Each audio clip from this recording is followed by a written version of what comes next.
of lava. Today we're digressing a bit from the typical lava and showing you instead the world of glitter. Apparently, our place is too cold for lava to flow. Try again. Hi, and welcome to the Elements of Improv. I'm Andy. I'm Karen. And we're Defiant Monkey Improv, bringing you a series of short videos about the elements of improv. Last time we talked about status and the importance of status. Today... Yes, it was very good, sir. Yes! Remember that. Today we're going to give you the 4 promised Improvicize exercises that you can use with your group to practice... I'm an airlifter. Airlift! To practice status. 4! Math is hard. 4 exercises. I forgot we added one. Yes. 4 exercises.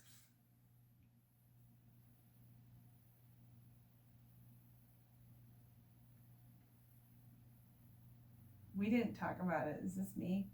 Oh, it doesn't matter. We can do that. I'll do the first one. 4 exercises. Wait a minute, I'm staring at this in bewilderment. I like that one. Oh, yes. Okay. 4 exercises. The first one being card status. Oh, I was going to get all cards for this. Would you like me to pause? No. Okay. No, keep going. I'm not going to keep going. going. You can. Describe it. Keep going. In card status,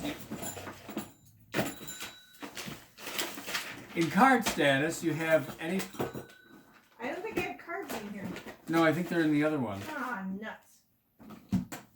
I'm going to pause this. 4 exercises. Yes. The first being card status. Card status is an exercise where you get usually 3 or 4 improvisers to go up on stage, and each one of them is randomly dealt a playing card.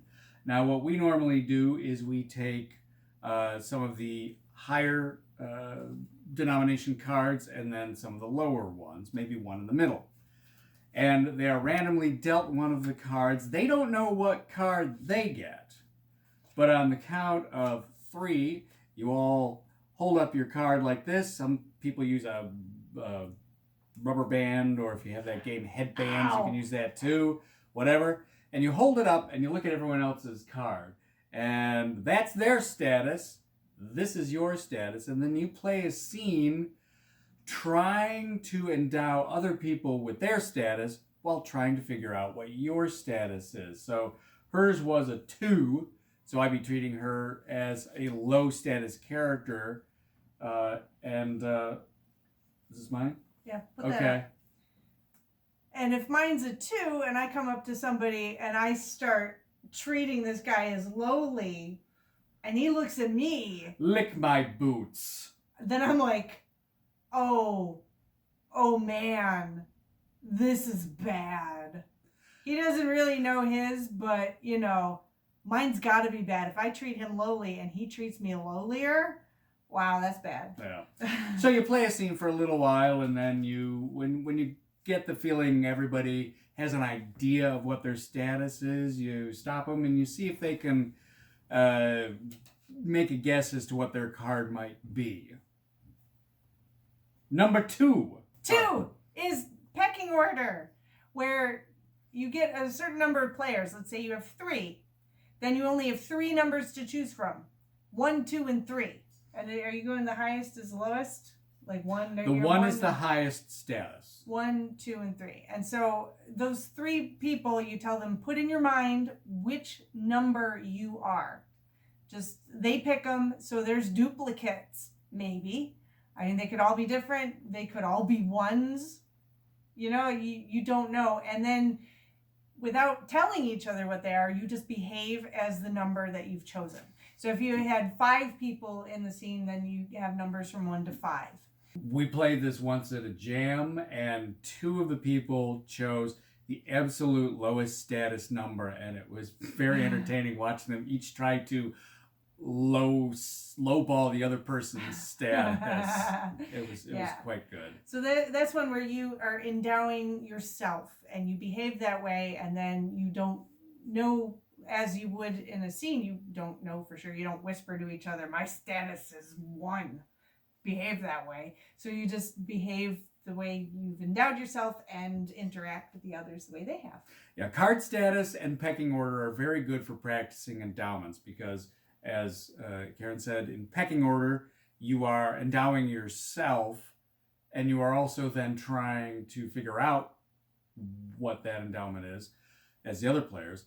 In card status, other players have to endow you with what your status is, and then you have to make a judgment based on what they're endowing you with. So you behave the way the others are treating you in card status, and the other one, you are behaving the way you've endowed yourself in pecking order.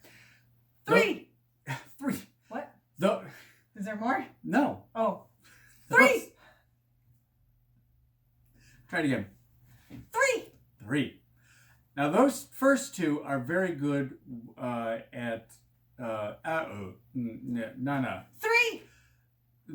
I'm still not figuring what I want to say. Okay, I'll do it again. Ready? Sure. 3! Do it again. I just said sure. Okay. 3! Oh, wait. 3! Those first 2 exercises are very good at helping you develop character in terms of status. And there's one more called reverse status, which is also good at that. Now, in this exercise, first thing you want to do is you want to pick a location where status is important. It could be in a royal palace or in a government office, White House, whatever. And then you have some characters who are high up in the pecking order. However, they're low status. Yeah, I think the way we normally would do it is we get that location, we say, ask them who would be normally a high status person. President? And then you say, now this person, this person has the absolute lowest status. So they're, like you said, high in the pecking order, low in status. And then you ask, who would be in this who would normally have a low status? And you're like, a page. And you're like, this person has the high status now. Again, we did this in Jam one time, and I think we mentioned it in the last episode. Yeah. We had the one character who was a general, and he was playing very low status, and it's really entertaining to watch as these high up in the pecking order characters are being outstatused by, the private or the janitor or whatever. Now this one is good if for scene work where you want to develop a character that is interesting. You want to not play to the stereotype and play something a little different. Yeah, it's very easy to say, okay, I'm going to be a general. I'm high status, blah, blah, blah. Okay, that's fine. But you get much more interesting scenes when you switch it around. 4! Status switch. This one is great for working status to create a story. So using the status as the narrative tool to make the story. So you start with picking the people again, the high status and the low status, who would normally be high in this situation, who would normally be low, and then you find those 2 characters among your improvisers. And through the course of the scene, they have to switch status. So the person with high status has to fall low, and the person with low status gets high. And you can do it as a quick status change, or you can make it a gradual one, whatever suits the story. And it's very important in this exercise to make sure that there is a narrative reason for the switch. You're not just coming up with some goofy reason why the status switches. You want it to make sense in the story. Yeah, no. You don't ring a bell and just switch. It's not easy. Not all scenes are easy to do this with, but it's good to practice it because it makes for a really interesting story And like we're talking about how to improve your scenes by getting more story into it. Well, this is a great way to do it. You can make stronger characters by paying attention to status, and you can find the story by using status in the scene. So this one is interesting. Yes. Final thoughts on status. Remember that low status characters are not necessarily victims. They don't have to be victims, but it's easy to do that, to fall into that. And the high status characters are not always jerks. It's too easy to do that. It's so stereotyped. It is. But yeah, cool. All right. If you use any other exercises or games to practice status, let us know down in the comments. We'd love to know that. Please like and subscribe. We will be back again with another episode of the Elements of Improv. Also, please, we just scared the cat. We can use your support. If you want to support us and help us continue to make these tutorial videos, you can buy our book, The Elements of Improv, on Amazon in both paperback or Kindle.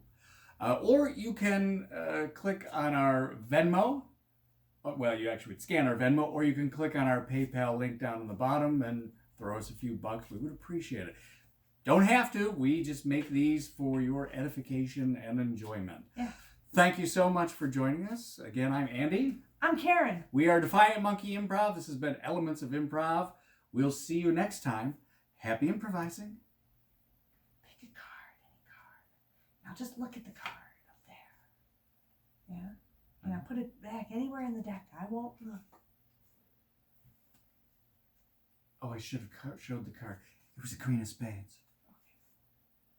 I will find your card. Is this your card? It is. It's magic.